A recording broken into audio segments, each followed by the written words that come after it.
So then guys, the day has come, the new Mac Studio is here and I've got an M1 Ultra variant of it. And today I want to do a comparison of the top spec Mac Mini, what's this one here, and this is a one with an Intel i7 inside it, and I've spec'd this up to $2,000 and I want to compare it to the likes of an M1 Ultra, what costs $4,000, and see what the actual differences are between both of these devices.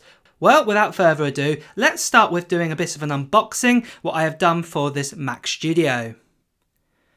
So today I got two boxes in the mail, and as you can see here, one of them contained the brand new Mac Studio. It came in a really nice box, and I can't be bothered to get all the packaging out and everything. And if you want to see something like that, there's loads of videos on YouTube. But just in case you wanted to know, I also got the brand new Studio display as well, and it looks absolutely gorgeous, and I've done a bit of an unboxing for this, even though I got the box the wrong way round to begin with when I tried opening it.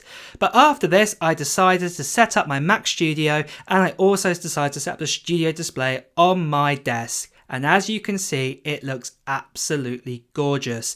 This is definitely a iMac Pro replacement or 27-inch replacement. It looks beautiful on my desk. I love it how it's positioned. I love it how the Mac Studio has so many ports on the back of it as well, compared to the likes of, say, an iMac Pro, which just made it USB-C ports on the back. I love it. I think it's absolutely amazing. And also the Studio display looks really crisp, really gorgeous, and I can't wait to work on a display like this at a 5K resolution. So with that out of the way, let's do a comparison then of what we've got then with the Mac Studio and also the Mac Mini. So starting with the Mac Mini, this Mac Mini came out at the end of 2018 and it hasn't really been upgraded since. And yet still Apple still sells this today, even though the Mac Studio has come out. You can still buy this Intel version.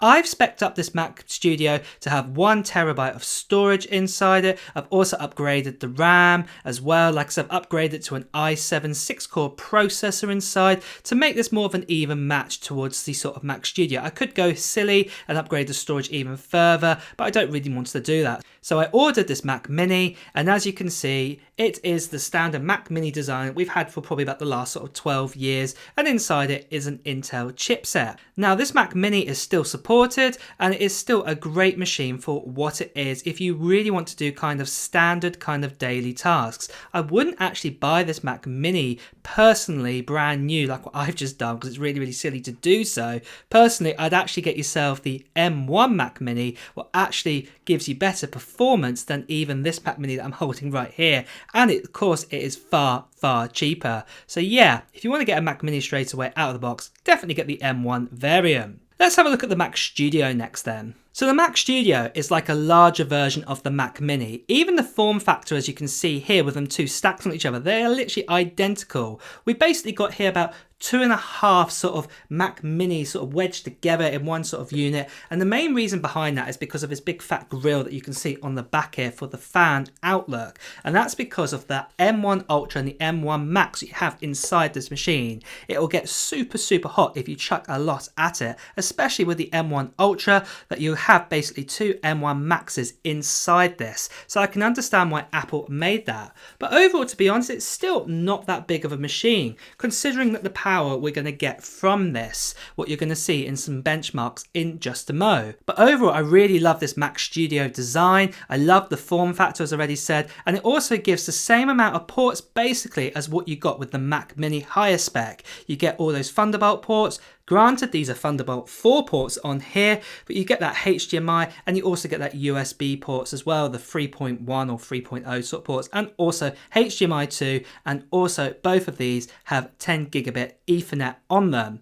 The only main difference has got to be the power, whereas one of them's got like a figure of 8 and the other one's got the sort of 3 pin on the back. And to be honest, those are mainly the differences on it. But overall, as you can see, things have been kind of switched around as well, where we actually have the grille on the bottom of the Mac Mini to let the air out, whereas on the Mac Studio it's above and it's on top instead. But going back to the Mac Studio, I've only managed to put a few benchmark tools onto it to do some initial tests first of all. And to be honest, if you want to see some more tests in the future, write them down in the comments below and I'll see what I can do in making some future videos for that. But first of all, what I've been doing is basically Geekbench scoring on this Mac Mini versus the Mac Studio. And have a look here, first of all, for Geekbench 5 single core. So at the very bottom, we have the Mac Mini with the i7.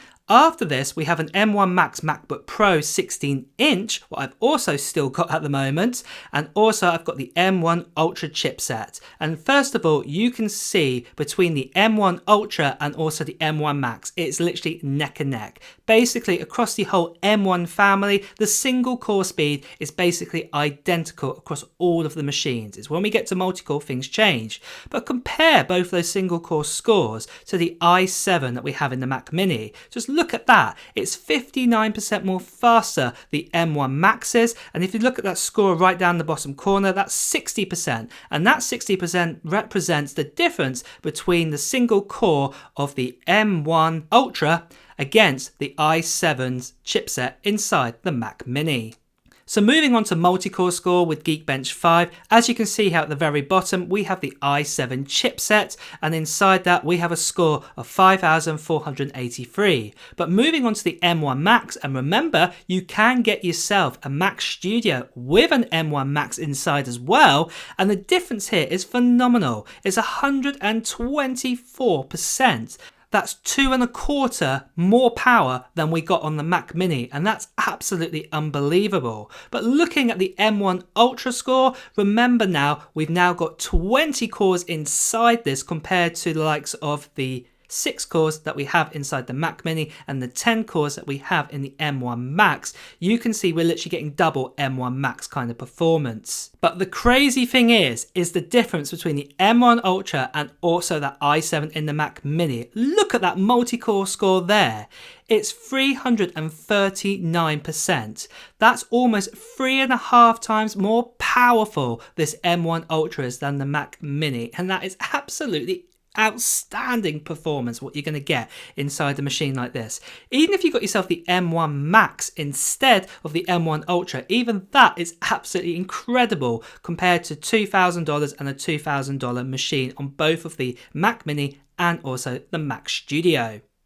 But the most interesting chart is about to come, and that's to do with graphics power. Have a look at this. So first of all, with the Compute Metal score at the bottom, we have the Mac Mini, and that scores 4,553. Above that, I've actually squeezed in the M1 Mac Mini, and as you can see there, it's 349% more faster and giving us a score of 20,448.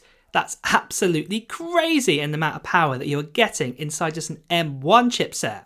But moving on to M1 Max. So with the M1 Max, what's in the likes of the Mac Studio and also the MacBook Pros, we're getting a score of 64,302. Comparing that to the M1 Mac Mini, that is an increase of 214%. What's absolutely mind-boggling. But then moving on to the M1 Ultra, the difference between M1 Ultra to the M1 Max, you can see we actually get a score now of 102,901. And over M1 Max, that is an increase of 60% more power. But the crazy thing is look at the difference between the Mac Mini with our Intel i7 versus the M1 Ultra. We're getting a whopping 2,160% more graphics performance compared to the Mac Mini. Basically, if you're going to do any kind of graphical charts or any kind of thing graphical at all, do not bother getting the Mac Mini. This M1 Ultra completely storms this away. And remember, this Mac Mini was the top line Mac Mini only around about 4 years ago. It's absolutely crazy in what we're getting here with the Mac Studio, even with M1 Max and then with M1 Ultra as well. So overall, is the Mac Studio worth buying over the Intel version of the Mac Mini? Well, I think you know what the answer is to that. Straight away, I wouldn't even bother touching this Mac Mini that I have right here.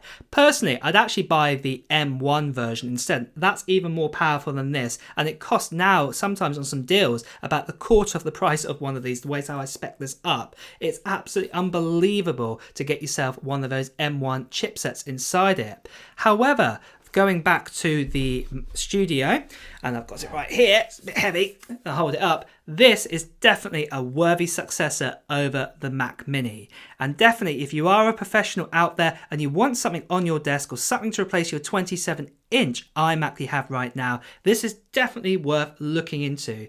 However, do remember it does have quite a high price tag. The M1 Max comes in and that only has the 24-core GPU option at $2,000. And remember, for double that price at $4,000, you actually get the M1 Ultra, and again, that is the binned GPU version. It's not actually the highest spec one that you can actually get with actually 64 cores inside it.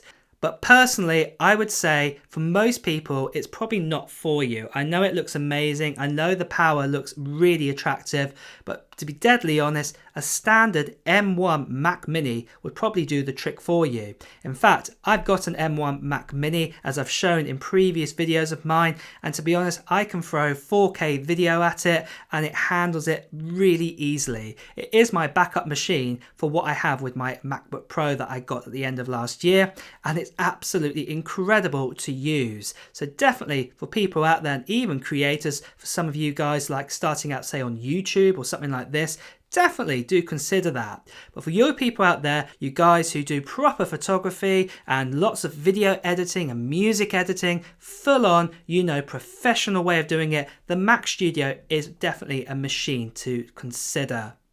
With that out of the way, guys, that is my comparison then of the Mac Studio versus the top spec Mac Mini. Let me know your thoughts in the comments below.